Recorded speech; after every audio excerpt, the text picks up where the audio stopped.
So last segment we looked at the long handled tools, where I mentioned the nursery spade was the one tool I couldn't live without. You can dig and scoop and cut and maybe even rake with it a little bit, but we do need all those tools. Similarly, looking at the short handled tools, the one tool I couldn't live without are my pruners. Use them for pruning and grooming and pinching and cutting, but they are kind of an all-around tool. In fact, they may have opened up a beer bottle or two in their lifetime as well. But let's take a look at our short-handled tools, and then we'll go from there.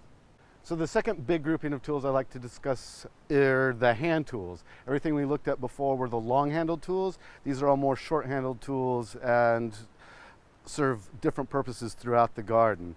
To start with, we have these two trowels. I like both of these. I think I tend to use this more ergonomic design more often, but if I need a bit bigger and deeper reach, I will grab what is often called a nursery trowel. This particular trowel that I have on the table, I'm not even sure why it's here.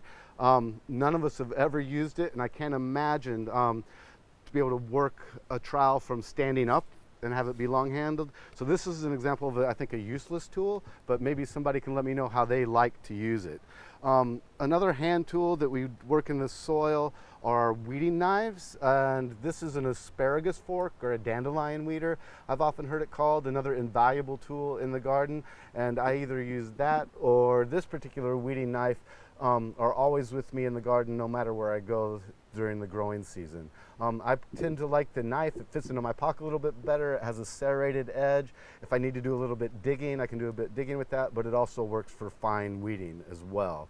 The most important tool that I carry with me that stays on my hip throughout the entire season are my pruners. These particular pruners are Falco Pruners, and what I like about them is that each individual piece on here is a part that can be replaced.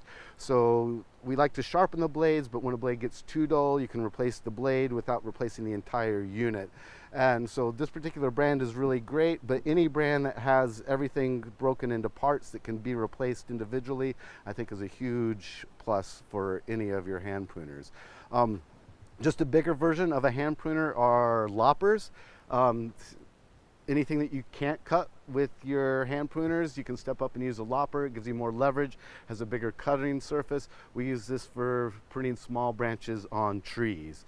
When we go to big branches, I'm going to reach across the table here, and we go ahead and grab our handsaw.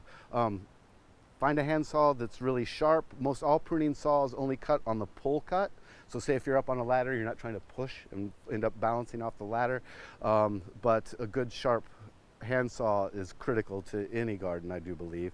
And then our last two cutting tools here that serve the same purpose, and you can see we're a bit rusty and dirty here, so we're going to talk about cleaning up tools in our next segment. But these are hedge pruners, so whether it be your yew hedge or your privet hedge or your holly hedge, they're a bit sharper. They cut on both sides of the blade and give you a little bit more control when you go into pruning your hedges. So that kind of covers an inventory of all our tools, and in the next segment we'll look at how to maintain them.